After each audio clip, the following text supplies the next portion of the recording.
nous allons évoquer le G5 Sahel. Ça a été une semaine assez mouvementée au cœur donc du Sahel à la suite de la volonté, du moins de la sortie du Mali de toutes les instances de cette organisation sous-régionale. Eh bien, le président nigérien Mohamedou Bazoum est monté donc au créneau pour annoncer la mort du G5 Sahel après donc après ce retrait du Mali.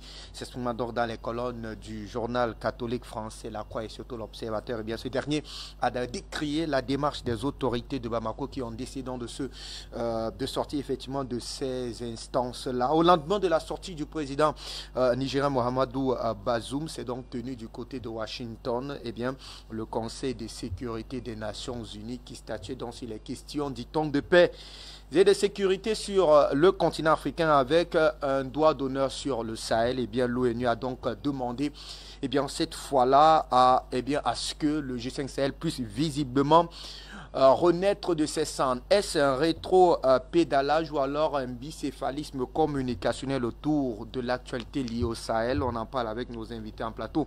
La première prise de parole, elle est à vous d'Alvarez Ngoudou, parce que vous avez semblé nous dire tout à l'heure et que finalement que la France n'était que l'exécutant de ce qui est dicté depuis les États-Unis. C'est très certainement ce à quoi on a assisté cette semaine. Une première sortie de M. Bazoum qui annonce en grande pompe la mort du G5 Sahel, mais surtout invite les armées occidentales à venir fortement militariser donc cette zone des trois frontières, le Niger, le Burkina Faso avec le Mali. 24 heures après, c'est un rétro-pédalage puisque on demande désormais à ce que les différentes instances du G5 Sahel puissent reprendre le droit de citer, notamment la réunion des chefs d'État et autres ministres liés donc notamment à ces 5 pays du Sahel. Est-ce que dans la démarche finalement on ne s'est pas coordonné entre la sortie de M. Bazoum et ce qui s'est passé du côté de Washington d'ici? En réalité, à mon avis, la sortie du président Bazoum,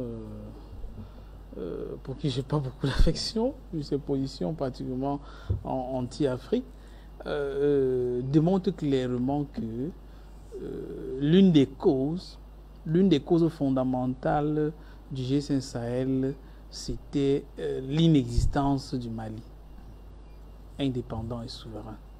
Car comment expliquez-vous que vous soyez dans une réunion à 5? Un des membres fondateurs est là. Quand il faudrait quand il faille que le membre fondateur préside, vous dites qu'il ne peut pas présider. Il dit, ok, il n'y a pas de problème, moi je sors.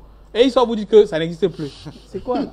On a comme l'impression que vous existez parce que l'État était là. Oui. C'est comme si tout le monde était là pour écraser le Mali. Puisqu'il y a une suite d'événements.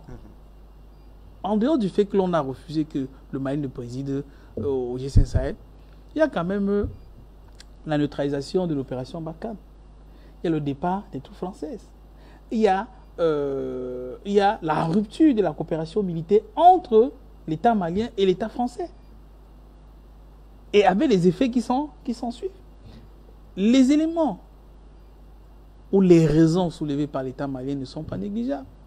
Puisqu'en fait, c'est la France qui donne les preuves pour soutenir ce que le Mali dit. Hein. Parce que le Mali dit, vous nous avez espionnés.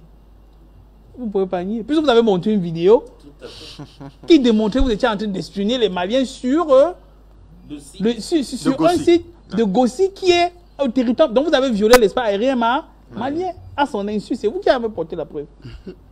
Les Maliens démontrent, avec le matériel militaire, les radars fournis par les Russes, que les Français ont violé le ciel malien plus d'une centaine de fois. Vous ne pouvez pas dire que nous sommes dans une coopération. Et tous les jours, je me comprends. Si tous vous et moi sommes les amis, je ne viens pas chez vous, je ne sème pas du bordel chez vous tout le temps. Si je viens, je dis, Fabi, je suis en train d'arriver, s'il te plaît, est-ce que tu es là? Je voudrais qu'on en parle de ceci, cela. Mais les gars, ils font... comportement français. Justement. Non, d'Alvarez, il faut expliquer les gens que le coq, le symbole de la France, c'est le coq. Et le coq a cette habitude que quand il a fini de tremper ses pieds dans la merde, il vient se balader au salon. En fait, justement, exactement comme mon frère Christian le dit, avec ce type de comportement, donc le Mali a mis fin à cette coopération militaire.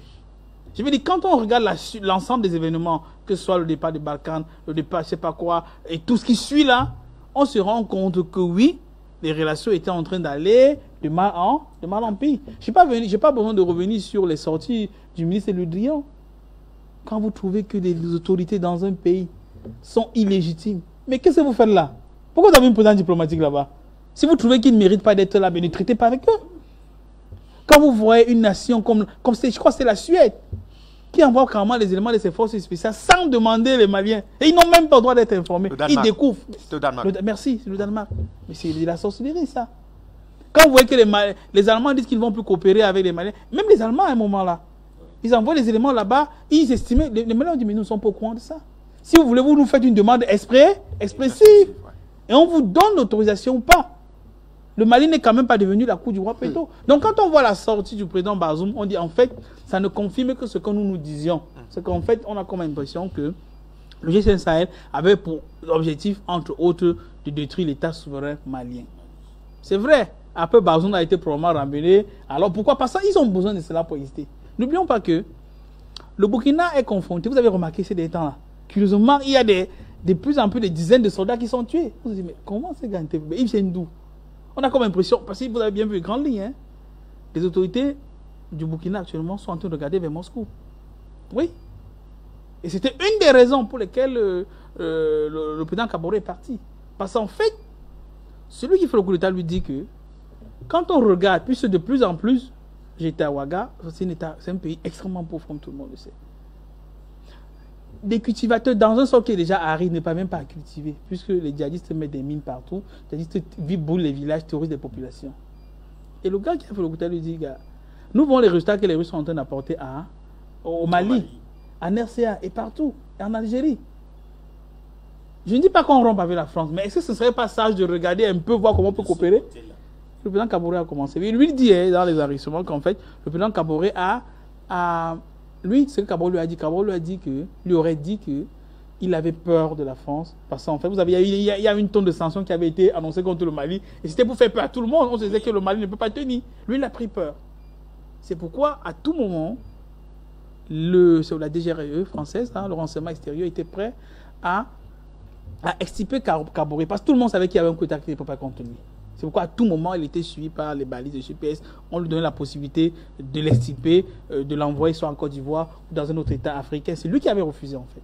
C'est pourquoi il y a le coup d'État contre lui. Mais la raison fondamentale, c'est que le président actuel, le lieutenant-colonel, disait qu'il fallait regarder du côté de Moscou. Je veux dire, quand vous êtes dans un contexte comme celui-là, je sais pas besoin. Au Niger, tout le monde sait que. Vous avez vu le résultat de l'enquête? La sortie des autorités nigériennes. Je veux dire, quand on a tiré sur les populations nigériennes qui étaient en train de manifester parce qu'elles ne voulaient pas que les convois français passent. Vous avez vu la conclusion de l'enquête, non? Absolument. Mais seulement du moins de ce que l'on a parcouru, il est clairement établi que, du moins, on a dégagé la responsabilité des soldats français sur ces différentes frappes-là. Oui. Mais il y a une phrase qui dit que... Parce que ce n'est pas les Maliens c'est pas les Nigériens qui ont tiré. Mais on dit que c'est probablement français. Si nous sommes dans une chambre, eh bien, un événement, si c'est pas moi, c'est toi. C'est pas de la magie. En fait, quand les autorités maliens et nigériens soulignent même que c'est probablement des tirs français, vous imaginez des étrangers viennent dans votre pays, ils tuent 3 de vos citoyens, et vous pensez que la population aime tellement Bazoum? Non. N'aime pas tellement Bazoum. Je veux dire, dans un contexte comme celui-là, oui, il y a une volonté pour que le G5 Sahel puisse continuer à exister. En dehors du Mali, aucun autre État. Les États qui peuvent se révéler hostiles, on peut utiliser le G5 Sahel pour pouvoir atteindre les objectifs là-bas. C'est une des raisons. Regardez bien. Je crois que les autorités du Sénégal ont demandé, par exemple, envoyer des troupes sénégalaises au Mali sous couverture de la MINUSMA. Mais les Maliens, ils ont dit niet. Mais après, ils sont quand même allés au Rwanda pour une collaboration avec le Rwanda. Est-ce qu'avec le Rwanda, c'est beaucoup plus rassuré que de travailler avec le contingent sénégalais? Je crois. La particularité du Rwanda, en novembre dernier, j'étais là-bas, les Rwandais sont très pragmatiques. Ils font un peu comme les Allemands, ces mecs. Ouais, depuis que Kagame est là, remarquez que ce soit les pouvoirs démocrates ou républicains qui sont à Washington, Kagame frappe du poing sur la table quand ses intérêts ne sont pas respectés. Hein. Vous avez vu ce qu'il fait avec la France là? Il frappe du poing sur la table quand ses intérêts ne sont pas respectés. Et remarquez, vous avez remarqué sur le point de vue médiatique que de plus en plus les officiels maliens s'expriment en anglais. Moi, oui, j'ai cru voir là, même Abdoulaye Maga, de plus en plus en anglais. Moi, je pense que, moi, de mon point de vue, je suis externe, je ne connais pas comment ce qu'ils traitent totalement avec les Rwandais. Moi, je pense qu'ils veulent regarder le modèle rwandais, voir dans quelle mesure totalement s'extirper du joug colonial français. Moi, je vois cela. Et pour cela, le Rwanda est un cas d'école. C'est-à-dire, vous, quand vous êtes à Kigali, vous avez du mal à trouver des gens qui parlent français. Si on vous dit que c'est une nation qui parle français il y a cela quelques années, on va vous dire non. Totalement, j'ai posé la question. À l'hôtel, là, il y en a un peu qui bricolent. Même par là, quand vous parlez à niveau, non, vous êtes content de parler en anglais. Ils apprennent le français comme une langue étrangère. Comme vous et moi, on apprend le latin ou on apprend l'allemand. La plupart, et moi, je pense que cette expérience peut être utile aux Maliens. Je vais dire donc et vous savez, entre les États et les intérêts, quel que soit ce qui se passe, même si votre voisin ne vous aime pas, il y a toujours quelque chose que vous pouvez apprendre de chez lui. Pratiquement, c'est tout le monde. C'est-à-dire, je pense qu'il y a des choses qu'on peut reprocher aux Rwandais, mais je pense qu'il y a des choses qu'on peut apprendre de l'expérience rwandaise avec le colon. Quand vous avez vu, le Rwandais a su être extrêmement fait, même avec les Américains. À un moment, il y avait des congressistes américains qui levaient du ton contre le Rwanda. Le Rwanda vraiment était totalement ferme. Hein. Vous vous rappelez, je me rappelle il y a cela quelques années. Je crois que c'était à l'époque du président Chirac. Où, en plein stade, c'était lors de la commémoration du génocide rwandais, le président Kagame a fait un discours vraiment dur avec les officiers français. Il dit, ces mêmes gens qui ont armé, qui sont venus s'aimer la pagaille, ils sont là assis dans le stade, les pointés là, l'ambassadeur a dû se lever de sortir du stade. Ce sont des choses qu'on ne voit pratiquement pas. Et pour oser comme celui-là, il faut pouvoir côtoyer des personnes qui ont une expérience. Et vous voyez le régime de Kagame là. Et les gens font tout de tout ce régime. Hein, parce que c'est un anti-exemple sur le continent. Vous savez, les gars, de l'autre côté, ils n'aiment pas les gars qui sont forts. Ils veulent qu'on ait des États qui sont parias, qui sont faibles, qu'on peut mallier pour atteindre les intérêts, c'est pas quoi là. Ils ne veulent pas que vous soyez un petit pays africain et que vous soyez fort. Moi, je pense pour ma part que le Mali peut-être aller au Rwanda, c'est pour regarder l'exemple qu'ils peuvent copier. J'ai pu regarder ça sur leur télévision là. De plus en plus d'officiels s'expriment, même des journalistes s'expriment en anglais, en du français. Mais à côté de ça, moi, je pense que oui, Bazoum obéit à un ordre qui vient d'ailleurs. Pourquoi? Parce qu'en fait, tous ces organismes-là ont besoin d'exister. Puisqu'en fait, pour que le colon puisse intervenir, il faut un prétexte. Ça, c'est dingue. Et en dehors des prétextes, il faut les infrastructures. Puisque les bases là, ici à Niamey, au Niger, à l'aéroport international de Niamey, il y a des drones américains qui étaient censés donner les informations à tous, qui étaient censés donner les informations, même au Burkinabé qu'on tue tous les jours là, pour le mouvement des djihadistes. Je ne vous révèle aucun secret. Tout le monde a suivi la femme de l'ancien président Abré, qui faisait une sortie. Quand nous étions confrontés au Cameroun de manière intense à la menace Boko Haram, le Cameroun qui est pratiquement dans une alliance avec la France, le Nigeria et le Tchad, demandait les informations que les drones français fournissaient. La réponse était claire, c'était quoi? C'était 100 000 €, je crois que c'est de l'heure 2 heures. Une manière de dire qu'on vous refuse l'information. Puis c'est une manière de refuser, c'est de dire on vous fixe un prix que vous ne pouvez pas payer. Donc vous ne pouvez pas avoir l'argent pour payer 100 000 € l'heure de drone. Or, les autorités camerounaises ont pris les dispositions pour pouvoir acquérir des drones camerounais. Et Dieu merci, les forces spéciales, notamment le Bill Delta, fait un travail formidable là. Ils permettent d'utiliser cela. Ça a permis, puis ça en fait, l'élément important, même si le drone n'est pas armé, ça permet quand même de voir les mouvements. Puisque l'autonomie, comme vous avez une autonomie de 24-48 heures dans le ciel, ça permet quand même de voir le mouvement des troupes qui se déplacent. Mais les gars qui sont censés être... Nous sommes en accord de coopération militaire avec la France. Nous sommes censés combattre les djihadistes ensemble. Mais on leur demande une information. Ils refusent diplomatiquement de nous les donner. Je veux dire, quand on est dans un contexte comme celui-là, on se dit quoi? Qu'à tout moment, les menaces peuvent être ressuscitées pour atteindre les objectifs. Et pour cela, les organismes comme le G5 Sahel et bien d'autres doivent continuer à exister. Pourtant, dans la réalité, ne sert pas beaucoup. Car quand on fait un bilan de 2014 à aujourd'hui, qu'est-ce que le G5 Sahel a fait? Il est un bilan médiocre. Alors, docteur Basiliken, je vous donne la parole parce que oui, peut-être le G5 doit exister, mais pourquoi tout faire pour contenir et maintenir, vouloir maintenir, j'ai envie de dire, le Mali. Et beaucoup d'analystes d'ailleurs auraient souhaité que l'on assiste à autre chose, peut-être un G8 Sahel, puisque désormais le Togo, que vous connaissez très bien, n'est pas épargné, le Bénin aussi. Alors pourquoi vouloir à tout prix maintenir la forme de jeu de ce G5 Sahel, même si à l'époque de sa mise en place, eh bien, beaucoup s'étonnaient d'ailleurs du fait qu'un pays comme la Mauritanie, qui n'avait pas connu d'attaque djihadiste, soit également intégré. Ok, on veut maintenant comprendre que la menace terroriste soit élargie d'ailleurs à tout le golfe de Guinée. Pourquoi maintenir davantage cette forme-là autour de ce G5 et imposer, vouloir à tout prix que le Mali puisse faire partie davantage? Est-ce qu'il y a une autre raison valable? Oui, la raison la plus évidente, c'est que tant que le Mali est dans le G5 Sahel, eh bien, le territoire du Mali sera ouvert au G5 Sahel et les Français vont continuer ce qu'ils ont fait depuis 9 ans sur le Mali, à savoir plutôt aider les terroristes à se renforcer en diminuant les FAMA. Vous savez, les Américains l'ont dit, hein, en Afrique, 54 États, c'est pas assez. Il faudrait 300 États. C'est pour ça qu'au Mali, il y avait déjà l'État de l'Azawad. Ouais. Voilà. L'Azawad, en Centrafrique, c'était déjà prévu que ça va se diviser. Et quand Boko Haram commençait au Cameroun, tout le monde, en Occident, pensait que la Damawa, le nord et l'extrême nord, ça va être un nouvel État, et le reste du Cameroun, un autre État.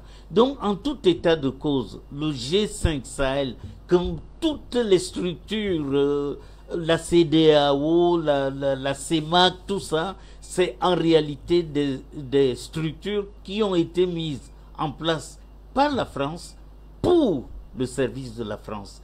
Et dès que on retire le G5 Sahel du Mali, eh bien, le Mali devient une sorte de terra ignorata, d'une terre que personne ne maîtrise et qu'on ne pourra plus continuer à manipuler les autorités maliennes comme on l'a fait jusque-là. Et je crois même que cette affaire de l'embargo décidé par la CEDEAO contre le Mali devrait éveiller tous les regroupements africains. Si ces regroupements sont faits par et pour le profit d'États occidentaux, eh bien on met fin à ça. Nous, au Cameroun, nous avons la CEMAC.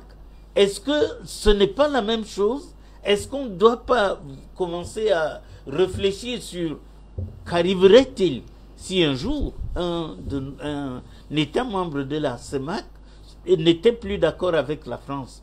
Tout de suite, tous les autres se mettraient ensemble contre cet État-là. Parce que exemple, RCA avait l'affaire du Bitcoin. Le Bitcoin, voilà. Puisque la RCA a menacé d'être éjecté de toutes les institutions financières. Alors, je crois que ces institutions financières, même l'Union africaine, je crois que ces regroupements-là, qui sont décidés, financés par l'Occident, c'est beaucoup plus pour nous tenir ensemble.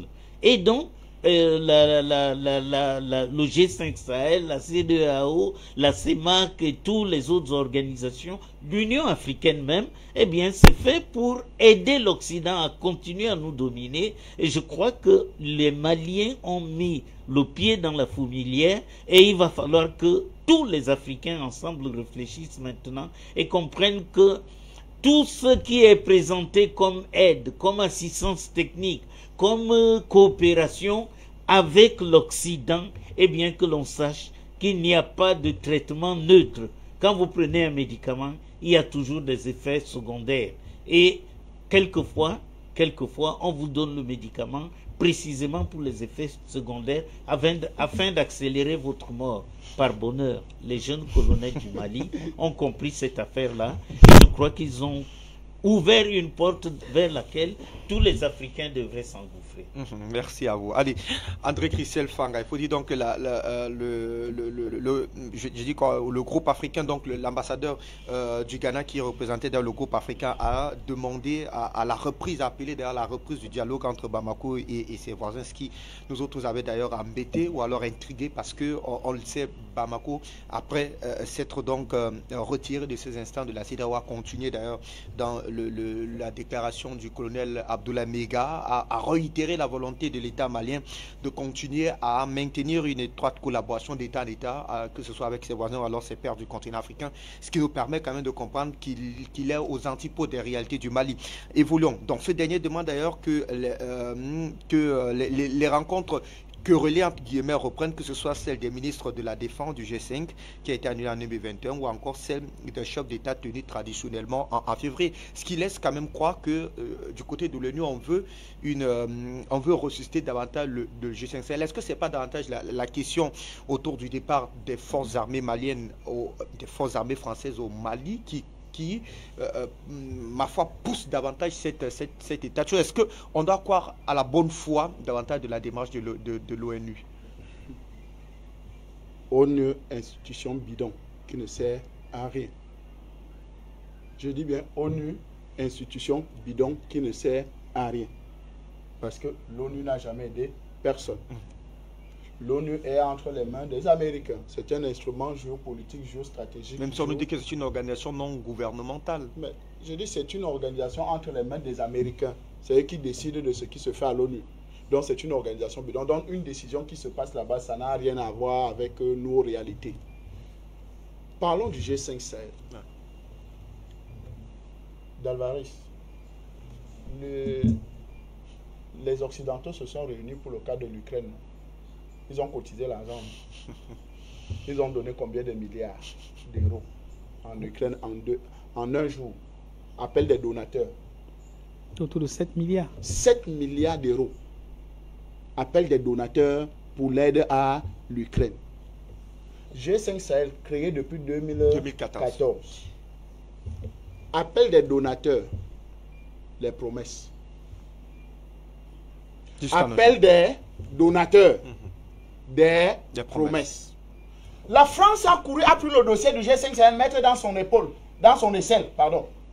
Courir, non, laissez, je vais appeler l'Allemagne, je vais appeler les pays de l'Europe, je vais appeler mes partenaires, et ils vont mettre de l'argent dans le G5 Sahel pour sécuriser le Sahel. Tous, promesses. Jusqu'à maintenant. Ça fait combien d'années? 2014, 2022. On n'est que dans les promesses. Est-ce que dans le G5 Sahel, les territoires qui composent le G5 Sahel, les gens ne continuent pas à mourir? Pire. Les terroristes ne continuent pas à continuer de tuer? Est-ce que, donc, les morts africains, les morts du G5 Sahel, ça ne les concerne pas? C'est les morts de l'Ukraine qui sont extrêmement importants. Quand je le dis, c'est pour démontrer. Écoutez, territoire des pays qui forment le G5 Sahel, c'est près de 5 millions de kilomètres carrés. Niger, 1,2 million. Tchad, 1 million quelque chose. Quand vous allez retrouver tous ces pays-là, ils sont entre le plus petit pays dans ce G5 Sahel sur le Burkina Faso. Alors, vous avez un territoire comme le G5 Sahel qui regorge. Si on met seulement les hommes, on leur donne les moyens nécessaires. En fait, c'était le cheval de bataille d'Idriss Déby. Heureusement, la France l'a encore tué. Oui. Parce que quand tu deviens rebelle, c'est la France-Afrique. Non, on est toujours dans la mentalité coloniale. Si vous changez de paradigme, on vous assassine. Mais quelqu'un parlait tout à l'heure sur ce plateau. Non, comment on peut avoir de coopération militaire avec un État? N'est-ce pas? Le Cameroun a la coopération militaire avec la France. Comment se fait-il que pour que le drone français puisse me donner les informations, je dois payer? Il y a des sommes faramineuses. Il y a des sommes faramineuses alors qu'on est en contrat. On a... Mais soyons sérieux. C'est pour ça que le Mali a su d'intelligence travailler. Il faut louer cette intelligence. Et c'est pour ça que j'ai parlé de la formation. La plupart de tous ceux qui sont là, aujourd'hui, dans le gouvernement malien, aujourd'hui, là, ont des formations ailleurs. Sont allés se former ailleurs.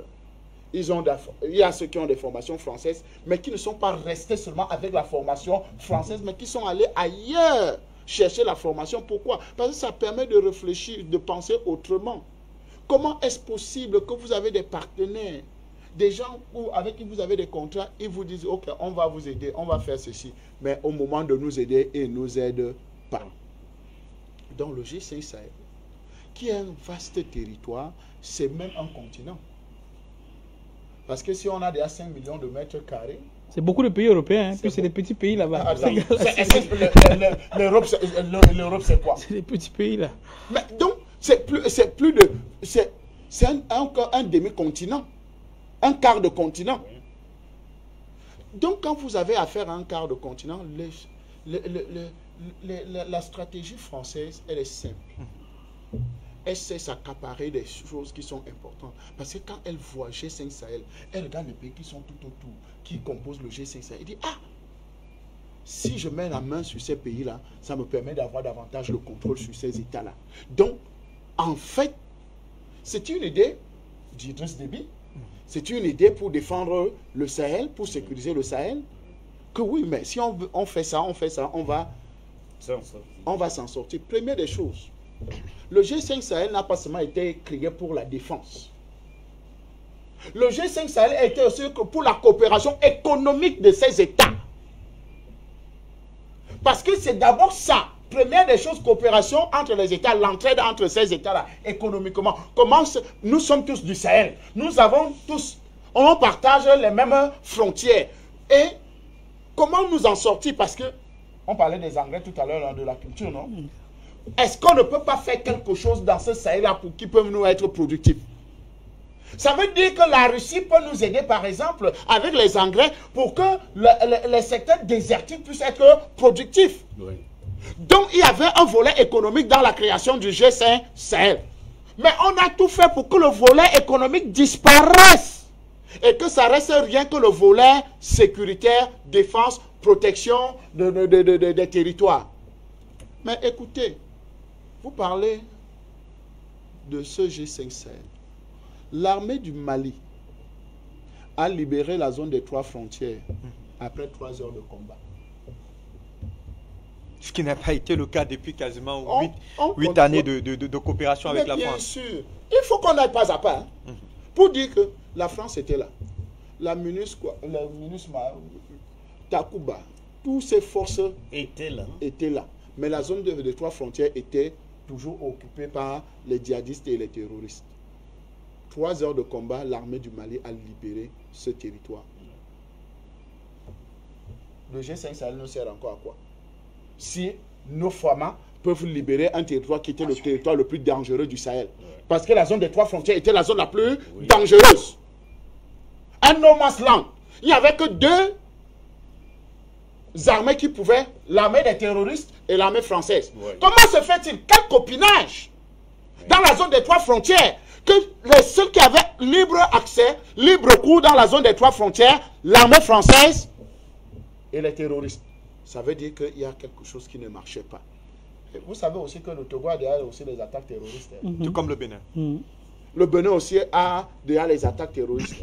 En fait, on est déjà habitué à cette stratégie du pompier pyromane. C'est-à-dire, ok, comme vous nous chassez, comme vous voulez pas vous voulez qu'on parte, on crée des foyers de tension pour dire que non, revenez nous aider. Vraiment, ne partez pas. Vraiment, si vous partez, le terrorisme, on aura. Non, c'est ça la stratégie. On les connaît déjà.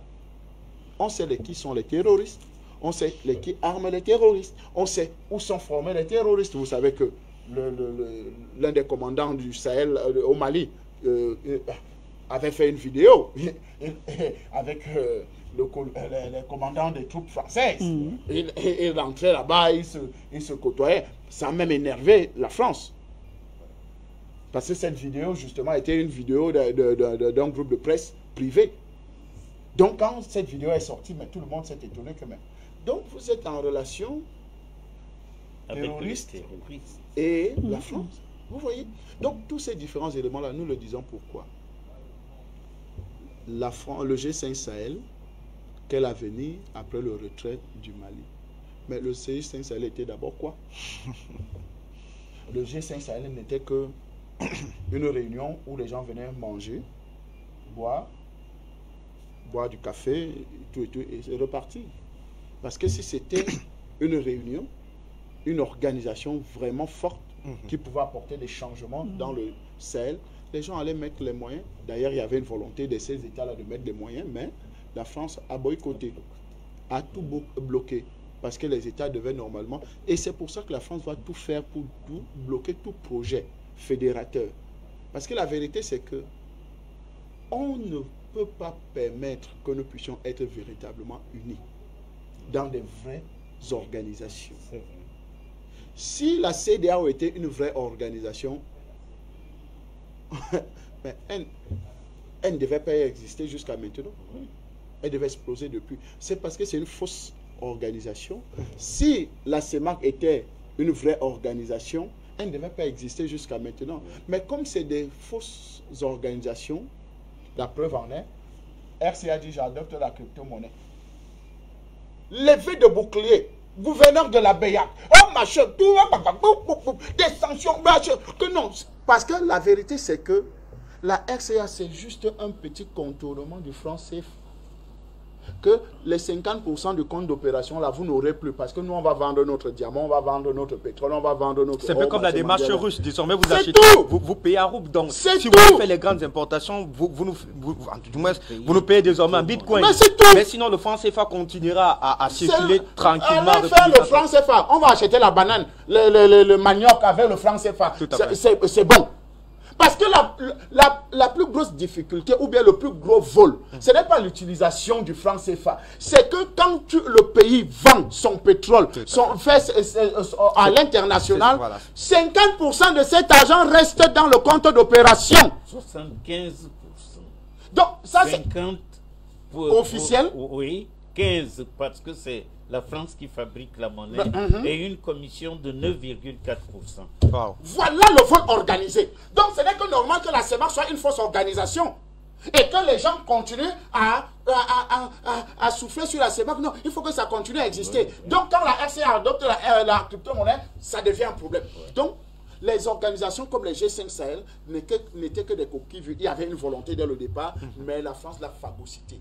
Et à chaque fois qu'une organisation, une vraie organisation se met en place, surtout dans la zone franc, la France va tout faire pour phagocyter cette affaire-là. Parce que si elle avait la possibilité de phagocyter, de nous donner des institutions qui pouvaient nous aider, alors là, je vous rappelle que le vrai président de la CEDEAO, c'est Emmanuel Macron. Vous le savez. On l'a d'ailleurs écouté à l'Élysée, dit qu'il va appeler Nana Akufo-Addo pour lui donner rapidement les instructions. Et ce qu'on a d'ailleurs vu prendre place les jours qui arrivaient, c'était quand même incroyable. C'était incroyable. Voilà, donc je vous dis que ces institutions ne sont pas des institutions, ces organisations ne sont pas des organisations. Aujourd'hui, quand vous regardez la sortie de tous ces hauts dignitaires du G5 Sahel, en l'occurrence Bazoum, vous comprenez que non, ce n'était qu'une coquille vide. En fait, aujourd'hui, je finis par là. D'accord. Nous, les Africains, nous, du Sahel, du Sahara, nous devons comprendre que nous avons fait une grosse erreur. Une grosse erreur en adoptant la France comme partenaire. Parce que, et c'est ce que je disais quand mon ami Dalvaris avait la parole tout à l'heure, le symbole de la France, c'est le coq. Et le coq est cet oiseau qui va tremper ses pieds dans la merde. Regardez le comportement des coqs dans nos villages, un peu de partout. Après avoir trempé ses pieds dans la merde, sort de là et vient se balader sur la cour. Et vous allez retrouver que il y a ces marques, non? Vous ces empreintes un peu de partout. Ces empreintes de 3 doigts un peu de partout, non? Ces 3 doigts, non? Partout. Vous allez retrouver ça un peu de partout avec la merde. Donc, en fait, si vous avez affaire à ce genre de coq qui vous fout la merde partout, qu'est-ce que vous avez à faire? Vous le mettez dans une source. Dalvaris Goudou, nous donnons la parole. On arrive, mais il faudrait justement pleurer. Alors, est-ce que finalement l'enjeu autour de cette démarche de l'ONU, ce n'est pas le maintien de la MINUSMA, puisque son mandat court jusqu'en juin 2022? Oui, bon, il y a le maintien de la MINUSMA, mais quels sont les objectifs de la MINUSMA? Pour cela, sur le continent africain, il y a l'exemple de la une des forces. Puisqu'il faut tout faire pour maintenir une question de présence de l'armée française. Voilà. Oui, étrangère. Puisqu'en fait, on peut faire un making pot où il y a des Français, il y a des Allemands même qui ne veulent plus partir, il y a des Sénégalais qui veulent envoyer des éléments. Ça veut dire tout ce qu'on appelle... Les Danois, les machins. Tout. Les gars de la vous savez, les Allemands, ils ont dit qu'ils ne veulent plus. On dit, ok, partez, merci beaucoup. Ils disent, non, on veut rester. Que ça reste dans un autre cadre. En fait, je vais dire, comme vous avez dit, et vous avez vu les grandes lignes de l'Afrique, comme le commandement africain des forces américaines, dont le général est basé en Allemagne. En réalité, ils veulent même littéralement avoir les bases sur le continent africain. On peut pouvoir avoir les bases, même tout à l'heure, ce que mon frère Christian disait, l'ensemble des crises que l'on voit là, au Togo, partout, en fait, c'est pour justifier qu'il y a une insécurité et inciter les États africains à demander une aide pour ces gars-là. Pour cela, l'on a vu, quand on parle de la MINUSMA, depuis que la MINUSMA est là, est-ce que la sécurité a été améliorée au Mali? Non. C'est depuis que les Maliens sont en train de travailler intensément avec les forces de la Fédération de Russie qu'il y a un relatif succès. Depuis, prenez l'exemple de la force de maintien de la paix la plus ancienne du monde, la MONUSCO, qui est en RD Congo, qui a fêté ses 20 ans déjà passés.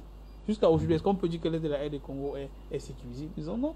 Tout le monde a remarqué que... Même l'état des sièges qui devrait permettre à l'armée d'avoir un certain... du moins une autonomie pour agir, est elle-même aussi pris de coup. Exact.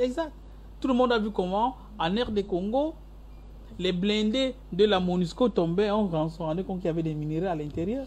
C'est-à-dire, les gars prennent... Tout le monde peut le faire, hein. C'est nous qui sommes assez idiots, pour, entre guillemets, pardonnez-moi, pour penser ainsi. Quand des gars sont dans une mission de maintien de la paix, ils obéissent d'abord à leur nation. C'est des soldats qui ont juré honneur et fidélité. C'est pas parce qu'ils portent ONU là, c'est pas quoi. Dans le fond, c'est un soldat camerounais, c'est un soldat, c'est pas quoi, français, etc. Il obéit à cela, tout le monde a vu. Tout récemment, tout le monde a vu, par exemple, dans l'effort de la FINUL entre le Liban et la Syrie sur le plateau de Golan. Mais les gars filtrent les informations aux Israéliens, puisque les Israéliens ils sont très proches des Occidentaux, notamment les Américains. Et comme tous ces gars sont sous influence, tout le monde a vu, vous avez vu pour l'OCE. Je crois que c'est tout à l'heure, ça fait quelques heures qu'on a découvert cela. Les gars de l'OCE, l'Organisation pour la sécurité et la coopération en Europe, qui était censé être, je vais dire quoi, qui était censé être observateur sur la ligne de front entre les gars à l'est de l'Ukraine, dans le Donbass. Tout le monde a découvert tout à l'heure que ils avaient des téléphones, on l'a découvert tout à l'heure dans l'usine d'Azovstal, dans les téléphones satellitaires qu'ils avaient, les puces qui étaient à l'intérieur, c'était les puces de l'OSCE. Ça veut dire qu'ils étaient là-bas, en réalité censés être neutres, comme la MINUSMA, mais en fait ils prenaient les informations sur les positions et des Russes, et les gars de Lugansk, et les gars de Donetsk, ils les donnaient aux Ukrainiens, aux Américains. Ça veut dire c'est pratiquement la même chose. Il n'y a pas une grande différence. Ça veut dire, quand vous voyez tous ces gars qui sont censés être neutres, qui sont censés être observateurs, etc., faites le bilan. Pratiquement, il y a des États, tout le monde a vu. Même ici en RD Congo, quand on a tué Lumumba, qu'est-ce que l'ONU a fait? Quel a été le rôle de l'ONU? Et cela, on peut remarquer cela dans presque tous les pays dans le monde entier où l'ONU a été. Quel était le résultat? Et remarquez bien que la plupart des grandes puissances n'acceptent jamais les trucs de l'ONU chez elles. Hein. Vous ne verrez jamais une mouche de l'ONU en Chine, en Russie, en France, aux États-Unis. Vous ne verrez jamais, ni au Canada. Mais la plupart de ces troupes, même en Asie, la plupart des pays n'acceptent pas cela. Oui. Remarquez que 99% de leurs opérations, particulièrement de sécurité, c'est sur le continent africain. Et quand ils sont sur le continent africain, est-ce qu'on a un réel effet positif? Est-ce qu'on a un réel retour? Tout le monde a remarqué. C'est pourquoi vous avez vu, je sors par là. Tout le monde a remarqué que, tout récemment, je crois que ça fait 2 ou 3 jours, le ministre américain de la Défense a pris son téléphone pour appeler Sergei Shoigu, le ministre russe. Après lui, le chef d'état-major a appelé le général Gerasimov, le chef d'état-major russe. Parce qu'ils veulent à tout point cesser le feu. Pourquoi ils veulent cesser le feu? Parce qu'en fait, une bonne partie des informations que les Russes ont découvertes dans les 40 laboratoires qui étaient dans les sous-sols, qui étaient développés en Ukraine. En fait, comment font-ils? Remarquez bien, tout le monde le remarque. La plupart des crises sanitaires importantes qu'on découvre dans le monde entier, c'est à l'est du continent africain. Curieusement, la plus grande mission des Nations Unies, c'est dans ces zones-là. Remarquez bien, quand il y a un grand déploiement de ces gars ici en Afrique de l'Ouest, on a commencé à parler du virus d'Ebola. Ebola. Ça vient d'où, Ebola? C'est pas ici. Là. Les Russes ont découvert tout ça dans les sous-sols. Là. Ils ne veulent pas, en fait, les Américains, ils demandent la paix parce qu'ils ne veulent pas qu'on publie cela. Premièrement, c'est un travail qui est illégal, illégitime, clandestin. Ça veut dire que tout le monde saura. Vous pensez quand il faut implémenter, les gars, ils sont trop gentils, il faut lever les fonds, donner un peu de dons à la Somalie, à l'Australie, pardon, à la Somalie, à l'Éthiopie, c'est pas quoi. C'est parce que quand ils partent avec les dons, justement en passant par les troupes de l'ONU, parfois ils disent que les dons en médicaments, on fait des tests sur la population, qu'on est censé soigner gratuitement. Il n'y a pas des choses qui sont gratuites avec ces gars-là. Donc quand vous me dites, quand vous parlez d'une présence de la MINUSMA au Mali, je dis, la présence, c'est pour l'intérêt de ces gars. Parce que dans les documents qui ont été révélés, que les autres ont trouvés, tous ces grands laboratoires qui sont encore impliqués dans le Covid, Pfizer, tout le reste, ben ils sont là dedans, ces mecs. En d'autres termes, il y a une question de sécurité, mais il y a une question sanitaire qui rapporte beaucoup d'argent. Parce qu'il faut bien qu'il puisse avoir des crises pour décréter l'état d'urgence sanitaire et pour pouvoir apporter des tests. C'est-à-dire quand il y a une tonne de médicaments qu'on dit que ce sont les Nations Unies qui ont donné, c'est gratuit, il faut aux populations, mais en réalité, on voit comment ça décime nos populations sur le continent. On fait des rapports sur l'arme qu'on est en train d'utiliser. Parce que tôt ou tard, quelle que soit l'arme que vous créez dans les laboratoires, il faut bien appliquer, c'est la grandeur nature, il faut tester pour avoir des rétextes, des retours d'expérience pour voir dans quelle mesure améliorer cette arme ou pas. Et pour cela, il faudrait bien qu'un certain nombre de missions des Nations Unies puissent exister dans le monde entier. Et dans le cas d'espèce, MINUSMA. Ça va être extrêmement difficile que ces gars quittent de là. Comme nous avons vu au Congo. Vous avez vu, avant que le président parte, le président Kabila, il a demandé que ces gars partent. Tout à fait. Il a demandé que ces gars partent. Ils ont dit que non, papa. On ne veut pas de vous. Il dit que non, je veux rester. En RCA, ça fait 20 ans. Ça fait 20 ans que vous êtes dans un pays. On vous supplie, on va vous donner le cadeau partir. Il dit que non, on veut t'assister. Pourquoi? Puis on fait un bilan là. Et au-delà, ça vous avez vu quand celui-ci est venu, Tshisekedi, le Premier ministre, il a dit qu'il a rallongé la présence de l'ONU. Il a donné son autorisation pour que les Français commencent à voir les écoles françaises militaires là-bas. Ça devrait attirer notre attention. Donc pour dire que dans l'intérêt souverain de l'État malien, ce serait sage que la MINUSMA ne soit pas là, mais les gars vont faire tout de l'autre côté pour qu'ils puissent avoir cette présence. Pourquoi? Parce qu'en fait, l'insécurité nous incite à pouvoir leur demander une aide, entre guillemets, et là, ça justifie leur présence sur nos territoires. Allez. Docteur Bassilikin, tel qu'on est donc parti, puisque le Mali est dans une dynamique, et on a de cesse de le rappeler, de vouloir s'affirmer davantage. Et clairement, ce que nous, on a eu comme retour auprès des autorités de Bamako, il est question de pouvoir apporter ou alors accorder une quelconque rallonge à la MINUSMA. Est-ce que cela va devoir se faire désormais par la force, Jean de savoir? Non, je crois que nous avons suffisamment de preuves de ce que la coopération française n'a pas d'effet positif, mais au contraire, qu'elle nous plonge plutôt dans des problèmes. Regardez, le Mali est un État tranquille.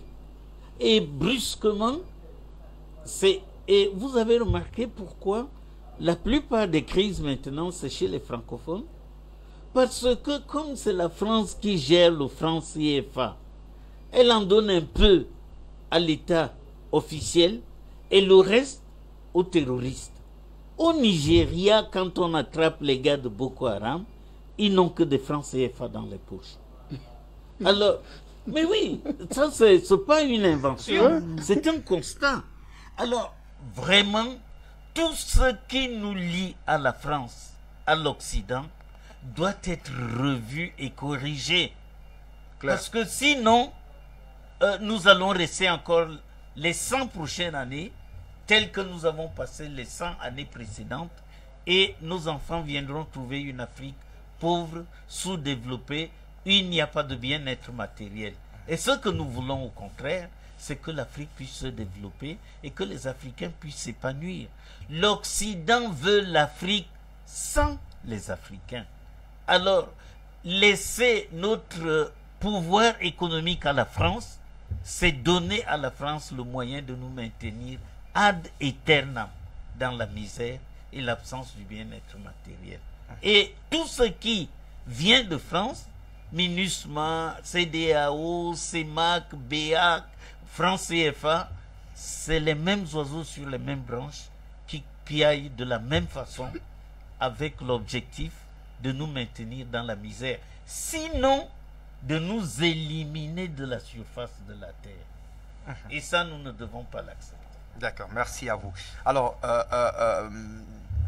André Christelle Fangon, on va décrypter un tant soit peu de fond en temps comme cette sortie du président Bazoum qui demande quand même là une arrivée un peu plus conséquente des armées dites occidentales dans cette partie du Sahel. Et d'ailleurs, dans cet entretien que moi j'ai parcouru de fond en comble, il dit d'ailleurs s'offusquer du fait que l'on s'en prenne quelquefois ou du moins aux opérations françaises, comme quoi elles ne portent pas assez de fruits. Et le président Bazoum, lui, tente d'ailleurs de justifier en disant que l'armée française veut prendre parfois assez du temps pour éviter des bavures, ce qui n'est pas d'ailleurs le cas des autres armées, pour tenter de le paraphraser. Alors, une occasion pour lui de justifier davantage, de légitimer, j'ai envie de dire, son vœu, celui de voir son territoire, particulièrement celui du Niger, mais la zone des 3 frontières, être véritablement occupée par ces armées occidentales pour venir. Et il dit d'ailleurs que celles-ci soient désormais envoyées en nombre avec des capacités primo-aériennes conséquentes, segundo des règles d'engagement efficaces, des sacrifices, des moyens financiers, avec beaucoup plus d'hélicoptères, mais surtout des bombes. Là, ce sont des propos du président Bazoum. Comment est-ce qu'on explique quand même une telle sortie d'un chef d'État qui ne pense pas peut-être premièrement à mettre en place une dynamique sous-régionale, c'est-à-dire former une armée qui soit quand même assez solide, qui relègue d'ailleurs au calendrier grec l'armée nigérienne, qui n'est pas quand même la plus médiocre et qui n'a besoin que d'équipements nécessaires pour pouvoir intervenir dans le Sahel, mais fait volontairement appel quand même aux armées occidentales pour venir, soi-disant, délivrer son pays des attaques terroristes. Alors, Fabrice, citez-moi une seule victoire de l'armée française dans toutes les guerres que vous connaissez dans le monde ou bien dans tous les conflits dans le monde. Une seule victoire de l'armée française. Aucune. La France n'a jamais rien gagné de sa vie. Tout ce que la France a, c'est à partir du vol, corruption, viol, détournement. Je ne sais plus à pillage. C'est tout. Alors, si on a quelqu'un qui est spécialiste du vol, du pillage, comment on va continuer à le faire confiance? Bazoum, c'est un employé. Vous demandez à un employé de mal parler de son patron. Bazoum n'est que le résultat. Ok, vous nous avez dit, ok, vraiment, les États où il n'y a pas d'élection, là, vraiment, c'est des États dictatoriaux, c'est des États, machin, vraiment, qui sont hors de la modernité. Il y a eu combien d'élections au Niger? Beaucoup d'élections pour aboutir à un résultat comme celui-ci, avec les Bazoum au pouvoir. Voilà ça. Dans un pays où la misère est extrême, dans l'indice de pauvreté mondiale, c'est le PNUD, c'est l'ONU qui fait le classement. Le Niger est avant-dernier, le pays le plus pauvre. Mais au Niger, il y a une société qu'on appelle Orano, ancien Areva, qui exploite l'uranium depuis au moins une trentaine d'années. Et 40% de l'électricité ou bien de l'énergie en France, c'est grâce à Areva. Le Niger est plombé dans l'obscurité. Donc même les villages les plus proches d'Areva, d'Orano, sont dans le noir.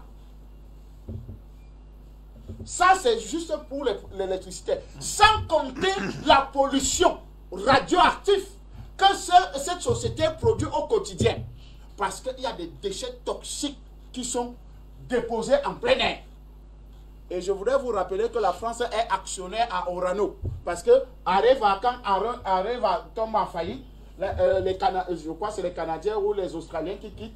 Et l'État français rachète les parts de toutes ces sociétés-là. Donc l'État français est actionnaire à Orano actuellement. Donc c'est une société française. Probablement actionnaire majoritaire. Et exactement. Donc, quand M. Bazoum parle de renforcer la présence des armées étrangères. Lesquelles armées? Probablement de la France. Parce que Spécialement de la France. si c'est la France, note sur 10, s'il y avait une note moins de 0, je l'aurais donné. Mais comme ce n'est que 0, tout commence par 0 Sur 10. sur 10. Quelle armée vous allez nous parler? Allemande? Quoi? Italienne? Danoise? Quoi? Quelle armée? Présence. Donc, si ces armées-là n'ont pas produit, parce que avec la coopération avec le Mali, toutes ces armées-là étaient présentes. Hein. Les Allemands étaient là, les Danois, les machins, les Grecs, La force d'Akuba. la force d'Akuba, tout ça, ils sont là. Pour quel résultat? Zéro macabo. Rien du tout. Donc en fait, on demande, M. Bazoum demande la recolonisation de l'Afrique. Demande la recolonisation du territoire sahélien. C'est tout ce qu'il demande. Parce qu'on ne peut pas être dans une dynamique de libération. Dans une dynamique où on veut être des États libres, capables de nous mettre ensemble. Mais ça veut dire qu'ils ne comprennent pas la mort de Kadhafi. Kadhafi, justement, voulait qu'il y ait un fonds monétaire africain. Une banque africaine, une vraie banque, qui est des vraies forces militaires africaines. Et quand les gars ont vu ça, on a dit, hey, les Américains ont chargé la France que allait me tuer ce monsieur. On a le prisonnier, le délinquant qu'on appelle Nicolas Sarkozy, c'est lui qu'on a chargé que, allez, va assassiner Kadhafi. Parce que le gars a présenté un projet qui devait mettre hors tous ces États occidentaux. Vous imaginez si le FMI n'agit plus en Afrique? Vous imaginez si la Banque mondiale n'agit plus en Afrique? Parce que c'est les causeurs de la misère. La Banque mondiale et le FMI, c'est les causeurs de la misère. C'est eux les instruments de mise en valeur de la misère dans notre continent. Vous avez les OMS, toutes ces organisations-là, qui sont des institutions de l'ONU, qui sont des institutions vauriennes, qui ne agissent nulle part. Davaris, tu nous as expliqué simplement que Ebola sort d'où? Toutes ces maladies sortent d'où? N'est-ce pas? C'est des fabrications. C'est des fabrications. Et OMS fait quoi? Rien. On sanctionne qui? Personne. On ne peut sanctionner personne. Mais on croit que non. Nous, les Africains, comme nous sommes en contact avec les animaux, c'est par là que ça vient. Non. C'est des choses fabriquées en laboratoire. C'est ce qu'ils faisaient en Ukraine. Les États-Unis faisaient en Ukraine. Et on nous a même dit dans des renseignements qu'ils avaient même déjà les noms des tribus chez nous. Et ils avaient fabriqué des virus typiquement selon les tribus. À partir des gènes des tribus dans nos différents États. Donc, comme vous résistez souvent, on a essayé avec Covid. Vous avez résisté là. Il faut qu'on identifie là. Il faut que Dalvaris, pourquoi tu es toujours solide? Docteur Basilikine, malgré ton âge, tu es toujours solide, debout, tu continues à courir. Machin. Il faut qu'on t'envoie un virus qui va t'exterminer pour que tu ne sois plus au débat, tu ne viens plus dire la vérité.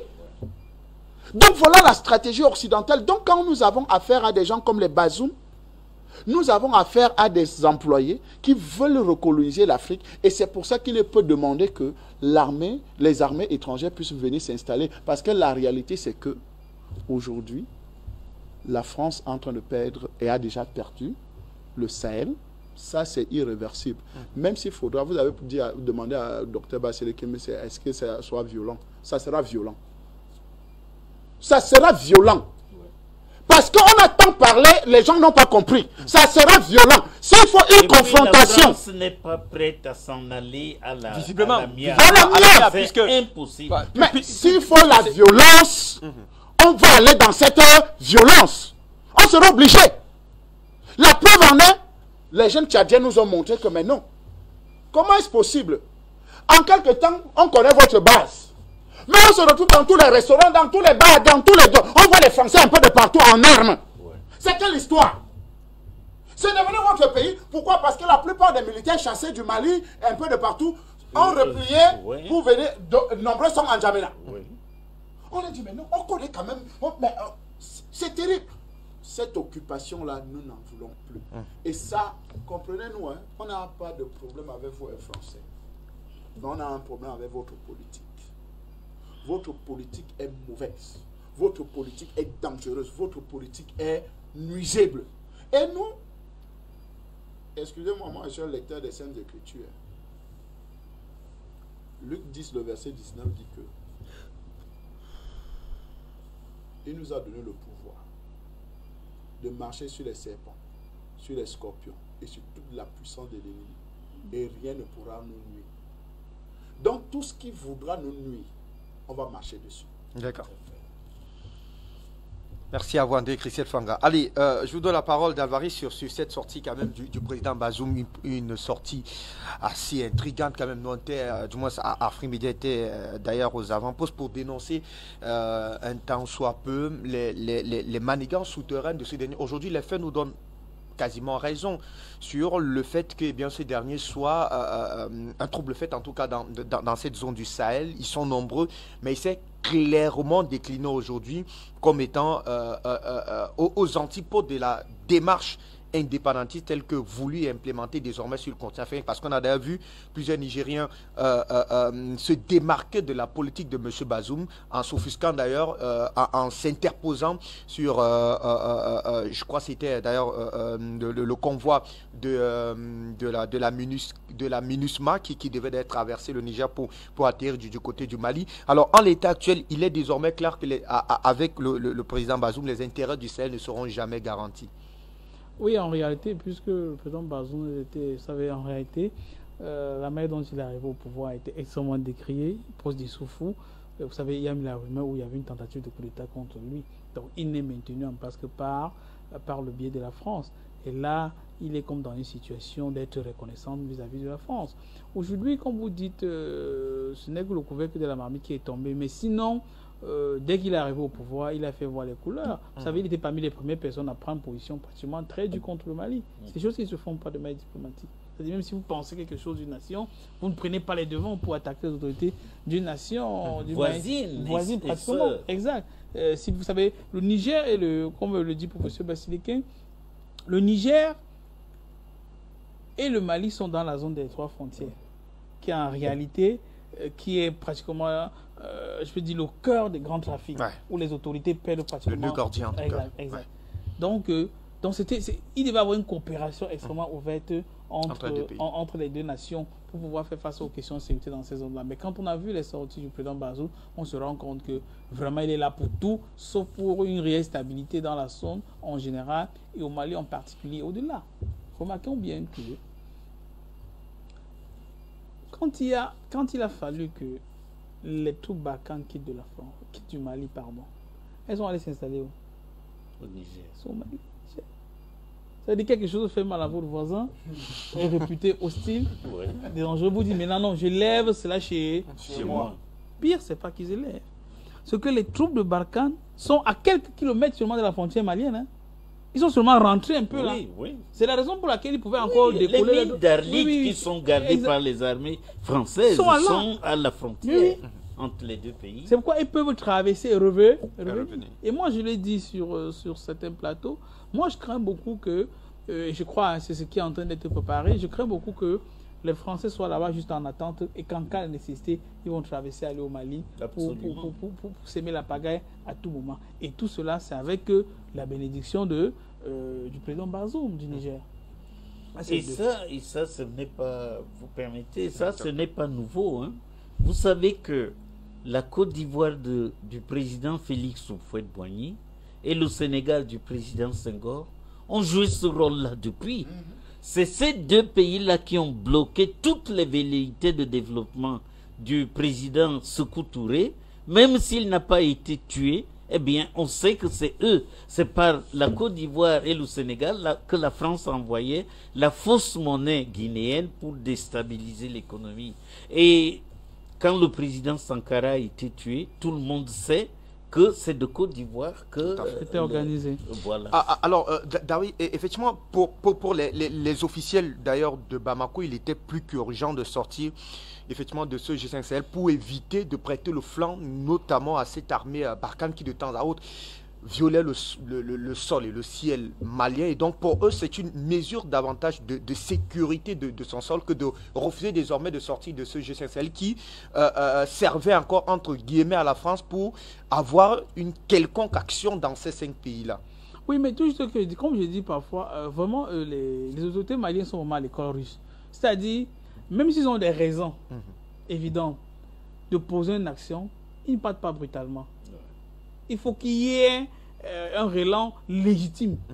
Parce qu'en fait, oui, ils savaient déjà ce qui se passe au sein du G5 Sahel. Ce qu'il a fallu les relans légitimes, c'est que quand il faille que ce soit le président qui préside à lui tout, on lui dit que non, il ne peut pas. Quand il voulait faire la conférence à Bamako, on dit que ça ne se peut pas. C'était la raison était légitime.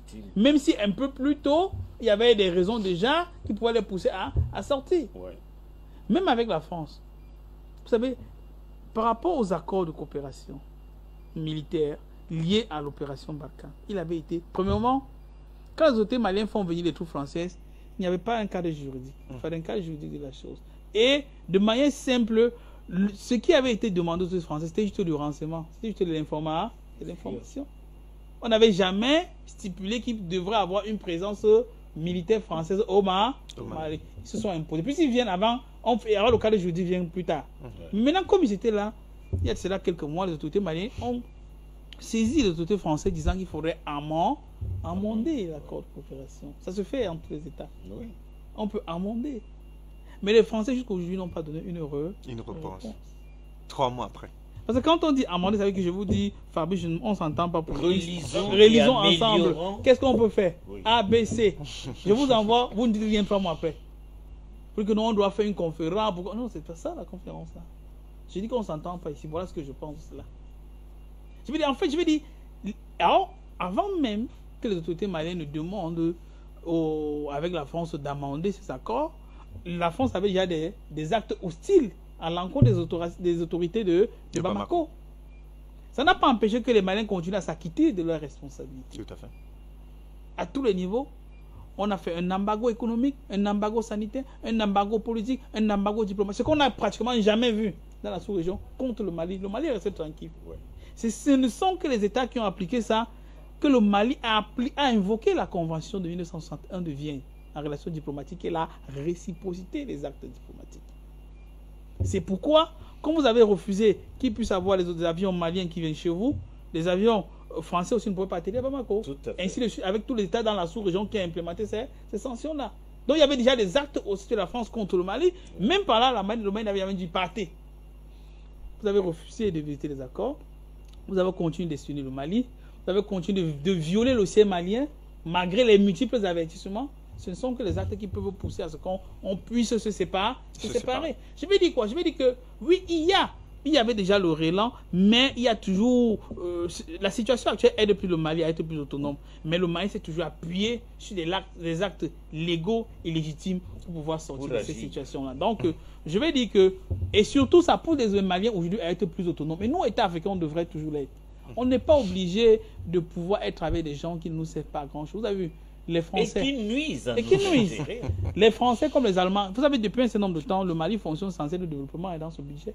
Mais il se porte beaucoup mieux qu'avant. Les autorités dans l'embargo ont augmenté les salaires. Ça veut dire qu'en fait, le Mali pouvait mieux vivre. Oui. Donc, dans un contexte comme celui-ci, je pense que oui, et c'est ça même, c'est un des principes de la vie. Vous savez, tout le monde il y a des études qui établissent là que pour nos frères musulmans, ils jeûnent pendant une période de l'année, la période de Ramadan. Vous savez, quand vous jeûnez, vous privez votre corps d'un certain nombre de substances. Mais beaucoup d'études démontrent quand même que quand vous jeûnez, vous faites du bien à votre organisme. Ça permet de chasser les impurités. Ça ne peut pas seulement être à but religieux. Même sur le plan sanitaire, ça a des effets positifs. En d'autres termes, le fait de priver le Mali d'un certain nombre d'aides, entre guillemets, permet aux Maliens de s'adapter à des conditions de vie extrêmement rudes et de savoir que dans le monde entier, ils ne peuvent pas compter pour ceux, ils ne peuvent pas compter sur ceux avec qui ils étaient hier. Et la plupart des nations qui sont passées dans ce côté-là s'en sortent. Quand on prend le cas de la Russie, je sors par là. Il y a cela quelques années, la Russie importait beaucoup. Le fromage, ils importaient. Mais maintenant, ils commencent à produire là-bas. Vous avez vu ce qu'on a rien que les sanctions de dénigrement là, quand on a commencé à implémenter les sanctions, le blé quand on parle là, les Russes ils n'étaient pas aussi meilleurs que celui-ci. C'est quand on a fait les embargos, ils ont développé en quelques années.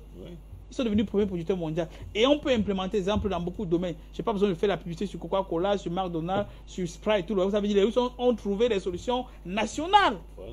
Pourquoi? Parce que par le fait de l'embargo. Même pour les cartes Visa MIR, il y a de cela 8 ans, les Russes n'avaient jamais pensé. Mais quand on a commencé à dire qu'on va aller faire les sanctions pour les cartes Visa, ils ont créé MIR. Quand on a commencé à dire qu'on va aller faire les sanctions pour les enlever dans le système SWIFT, ils ont créé un parallèle.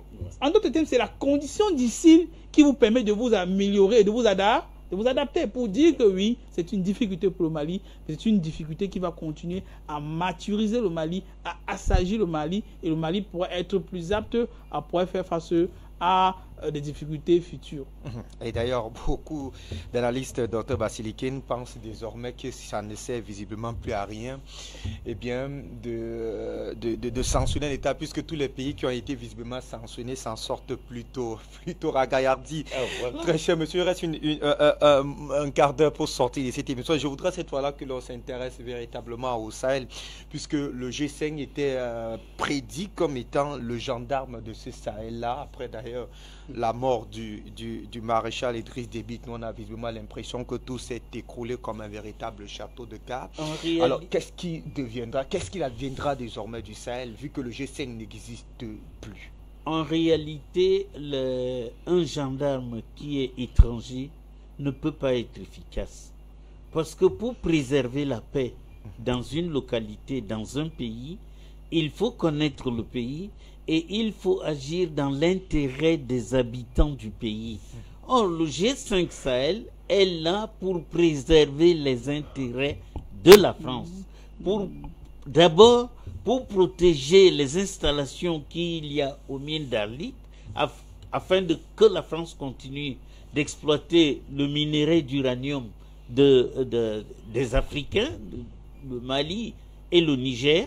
Ce n'est pas pour aider les Maliens. Et c'est pour ça qu'il y a échec. Parce que la gendarmerie, c'est une sorte d'armée intérieure.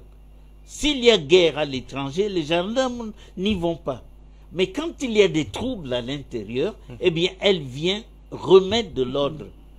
Si par contre, votre gendarmerie est une armée étrangère, elle viendra réprimer. C'est-à-dire qu'elle fait plus mal que le mal qu'elle est censée résoudre. Et donc, dans ces conditions-là, le Sahel n'a rien perdu, n'aura rien perdu quand le G5 Sahel aura fermé boutique, mais les pays vont simplement créer chacun sa gendarmerie, quitte à ce que par la suite, la coopération entre États souverains et désireux de le faire, eh bien, qu'ils se mettent ensemble pour combattre un ennemi commun qui est le terroriste.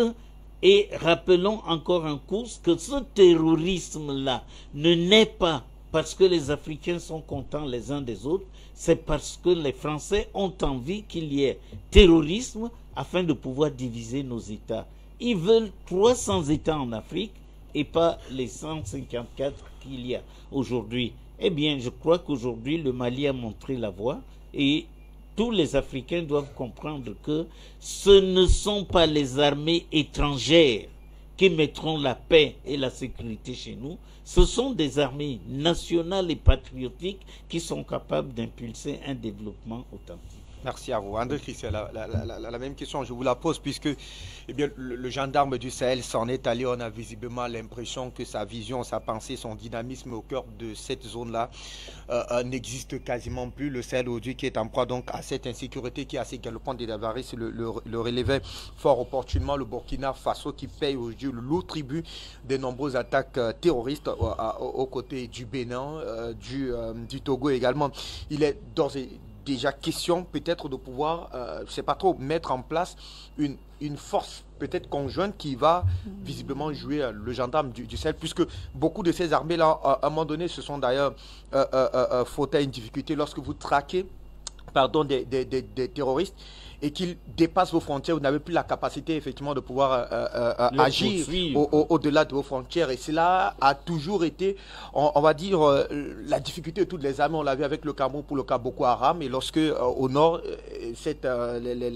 les insurgés arrivaient à frapper et puis prendre la descente pour le Nigeria, c'était assez compliqué Pour d'autres pays, on vous donne une certaine marge de manœuvre, 30, 40, 50 km pour ceux qui sont un peu plus compréhensifs d'attaque. Et donc, il est désormais question de mettre certainement en place une force conjointe, comme ça a été bien pensé par le passé, parce qu'il faut dire que le cas du G5 Sahel a été une idée bien pensée par Ibrahim Boubacar Keïta à son époque, qui voulait contourner véritablement, on va dire, le trop grand de contrôle qui était suivi par la France, sauf que ça a été un projet rapidement récupéré par la France pour maintenir davantage sa présence au cœur du Sahel.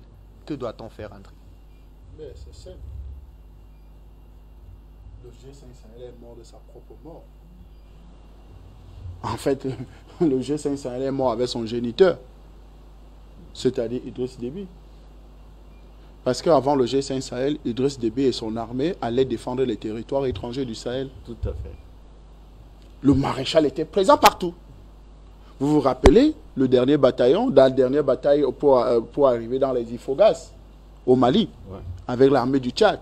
Et c'est le général actuel, le général Mahamat, qui était le commandant en second de cette troupe-là. Parce que les gens, quand on parle de ces sujets, il faut que les gens comprennent. Pourquoi Assimi Goïta se retrouve dans cette posture-là, radicale? Assimi Goïta était commandant des troupes qui devaient aller libérer certains territoires du Mali. Ouais. Ils ont réussi à laminer tous les terroristes sur leur chemin. Arrivé à un certain niveau, la France s'est positionnée comme barrière. Vous n'avez pas d'accès par ici. Commandant des troupes, Assimi Goïta, malien. L'armée étrangère l'interdit dans son propre pays ouais, quand même pas de traverser une barrière. Ce n'est pas possible. Voilà la difficulté chez nous en Afrique. Et on vient nous dire que non, là, le G5 Sahel, c'est justement pour lutter contre le terrorisme, c'est le gendarme. Non, ça n'a jamais été ça. Idriss Déby avait une idée, une pensée, parce que je crois que c'est lui qui a eu cette idée et il a partagé avec ses pairs et ils se sont mis ensemble et ils ont voulu faire et la France est venue récupérer immédiatement le projet. Ouais. Parce que si le G5 Sahel réussissait à s'implanter et à avoir les moyens, je rappelle encore que pour l'Ukraine, pour les nazis qui sont en Ukraine, on les a donné 7 milliards, les Zelensky, les drogués comme les Zelensky. On a pris 7 milliards d'euros en 2 jours. Ouais. C'était 2 jours même. En 2 jours. Pour lui donner. Sans compter les armes. Sans compter tout ce qu'il faut. Même des soldats. Même des soldats. Un général américain a été appréhendé là-bas. Donc on lui a tout donné. Un déréglé mental comme Zelensky. Que vas-y. En fait, il conduit le peuple ukrainien à la mort. Oui. Et on l'encourage dans la bêtise. Mais où il faut protéger les populations, la France n'a même pas donné 100 francs. Ouais. Rien que les promesses sur papier. En fait, c'est même le G5 Sahel, même les pays du G5 Sahel, eux-mêmes qui encore allaient payer au nom de la France. Tout à fait. Parce que la France devait justement couper l'argent pour renvoyer comme si c'était leur apport par rapport à leur soutien au G5. Donc, quand nous disons, le G5 Sahel n'était qu'une institution bidon qui est arrivée à son apogée et s'est terminée. Il est mort de sa belle mort. C'est tout, c'est fini là. Et maintenant, le comportement des Français par rapport à notre Sahel, vraiment c'est intolérable. Je pense qu'il faut qu'on arrive à un niveau où il faut qu'on soit radical. Et je pense que le peuple burkinabé nous l'a montré, le peuple tchadien nous l'a montré, le peuple du Niger nous l'a montré, plusieurs peuples nous l'ont démontré que nous ne sommes plus d'accord avec l'armée française. Nous ne sommes plus d'accord avec ces forces d'occupation. Ouais. Parce que si vous vous souvenez du jeune burkinabé qui a détruit un drone avec juste sa fronde. Avec juste sa fronde. Ouais. C'est des petites choses qui en disent long. Ouais. Vous pouvez regarder ça simplement, comme si c'était un hasard. Non, il n'y a pas de hasard. Même les forces spirituelles de l'Afrique sont debout pour démontrer que non, ça ne se passera plus ainsi. Parce qu'en réalité, si on continue à coopérer avec cet État, à laisser cet État français continuer à avoir le dessus, alors qu'elle ne vaut absolument rien. Quelqu'un m'a posé la question tout à l'heure là dans les réseaux sociaux, que, mais comment je peux dire que la France n'a jamais rien gagné? Citez-moi une seule guerre que la France a gagnée. où elle était au devant de la scène. Même la propre libération de la France, ce n'est pas la France qui a gagné cette guerre. Vous le savez, non? Oui, puisque son armée n'existait plus. Jusqu'ici, jusqu'à là en tout cas. Mais la France, si elle a la liberté aujourd'hui, si elle peut parler de liberté, c'est grâce aux Africains. Et Hitler le dit dans ses mémoires, grâce à la vaillance des peuples noirs d'Afrique, la France a pu obtenir sa liberté. Parce que s'il n'y avait pas ce peuple, ce vaillant peuple d'Afrique, ce vaillant peuple venu du Cameroun, du Tchad, un peu de partout, du Bénin, du Sénégal, un peu de partout, du Mali, un peu de partout, ce vaillant peuple-là, pour libérer la France de cette turpitude. Et je rappelle toujours à cela, la première fois qu'un trophée de Roland Garros est entré au palais de l'Élysée, c'est grâce à un Camerounais qu'on appelle Yannick Noah. Gagner encore un Roland Garros, on voit. La première fois qu'une Coupe du Monde est entrée au palais de l'Élysée en France, c'est grâce à un Africain appelé Zinedine Zidane. La première fois que la France, la deuxième fois que la France a gagné un trophée encore, c'est grâce au Mbappé. Des Africains. Tout à fait. Donc, quand des Français veulent nous parler, qu'ils nous regardent, ils nous regardent d'abord. Regardez d'abord à qui vous vous adressez. Nous ne sommes pas n'importe qui. C'est nous qui vous avons donné cette petite liberté que vous avez. Donc, si on veut parler des armées, ce n'est pas l'armée de France qu'on peut parler. J'ai oublié les statistiques, mon cher ami. Si je savais... Est-ce que vous savez, ça c'est le ministère de la Défense française qui le dit, l'armement que la France avait au Mali pour lutter contre le terrorisme. Vous avez près de 200 véhicules blindés de combat. Vous avez des hélicoptères, vous avez les drones, vous avez les chars, vous avez les avions, vous avez tout ça. En 8 ans, aucun résultat, mais vous êtes faible. Vous ne valez rien. De deux choses l'une, soit l'armement n'est pas de qualité, soit c'est de... Ils ne valent absolument rien. Ils ne valent absolument rien. Ils sont incompétents. Ils n'ont pas utilisé ces moyens à bon escient. Mais je dis ils sont pas là. Dans ce cas, c'est de la mauvaise foi, docteur. Oui. Dans ce cas, c'est une mauvaise foi. On n'est pas là. On n'est pas venu pour les motifs pour lesquels nous sommes censés être là. C'est bien sur quoi l'Afrique doit se fonder pour comprendre que la France n'est pas le partenaire qu'il leur faut. C'est l'incompétence. C'est de l'incompétence et de la roubladise. On ne peut pas continuer à vivre avec un État roublard. Tout à fait. Merci à vous, André Kissel. Allez, Dalvari Sungoudou, on ne va pas parler de ce golfe des Guinées. On va rester au Sahel puisque on veut respecter l'esprit de la thématique. Quel avenir finalement donc pour ce Sahel après le retrait du Mali du G5 Sahel? Premièrement, je parle de la zone sahélienne, pas de l'organisme seulement. Nous pensons que c'est très important que les États puissent coopérer. Quand nous sommes tous confrontés sur le continent à une menace, et la menace est existentielle, tous les documents vont dans ce sens. Le Premier ministre malien avait fait une confidence. Vous savez, ils ont accès à des documents. C'était pratiquement dans une interview. Que quand les troupes françaises, pratiquement qui travaillent dans la zone, sont arrivées au Tchad lors d'une réunion, quand on leur a demandé, le colonel qui commandait les troupes, on leur a demandé les objectifs finaux, il a dit que ils étaient là pour faire dormir l'Afrique pour 100 ans encore. En d'autres termes, de faire une nouvelle colonisation. Et ce sont les objectifs.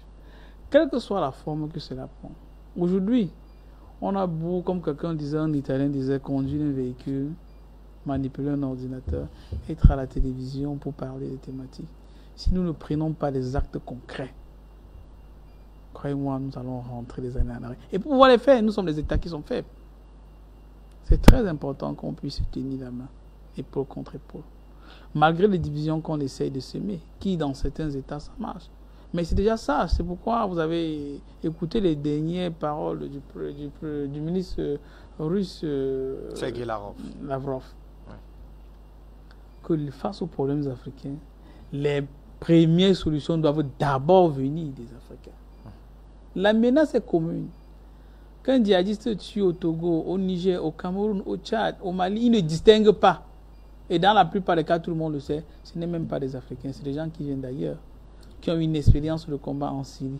Et maintenant, comme ils sont beaucoup occupés et que les Russes ne les laissent pas respirer là-bas, on les a élitrés pour les utiliser ici, pour les donner d'autres objectifs. Et quand on est dans une situation comme celle-là, nous avons intérêt à ne pas nous diviser. Mais nous devons toujours penser d'abord l'intérêt du continent africain en général et de notre nation. Car c'est une nation qui ne coopère pas, on n'est pas obligé de coopérer avec elle. C'est une nation qui menace notre existence, on n'est pas obligé de s'organiser avec elle. Donc, dans un contexte comme cela, moi je dis, nous avons intérêt à nous unir sur le continent africain. Car c'est en nous unissant que nous pouvons faire face aux responsabilités. N'oublions pas, dans le monde entier, entre États, même avec la Russie, il n'y a pas d'amis, il n'y a que d'intérêts. Mais maintenant, il faut regarder le sens de ces intérêts. Si nous sommes dans un contexte où des gens qui ont des accords de coopération militaire avec nous, notamment la France, nous interdit par un embargo au Conseil de sécurité d'avoir les armes pour nous défendre face aux djihadistes, cas de RCA, cas de Mali. Et que c'est un pays avec qui nous n'avons pas une très grande tradition militaire si intense que l'on a eu avec le colon français, qui dit que non seulement nous allons veiller à ce qu'on puisse lever un pan de cet embargo, en plus nous allons vous donner des armes gratuites et nous allons vous donner une formation gratuite. C'est très facile d'effectuer le choix. Quand on regarde, une nation dit, en matière de carburant, malgré la crise du monde, nous allons continuer à vous approvisionner. Comme vous aimez beaucoup le blé chez vous, nous allons continuer à vous approvisionner.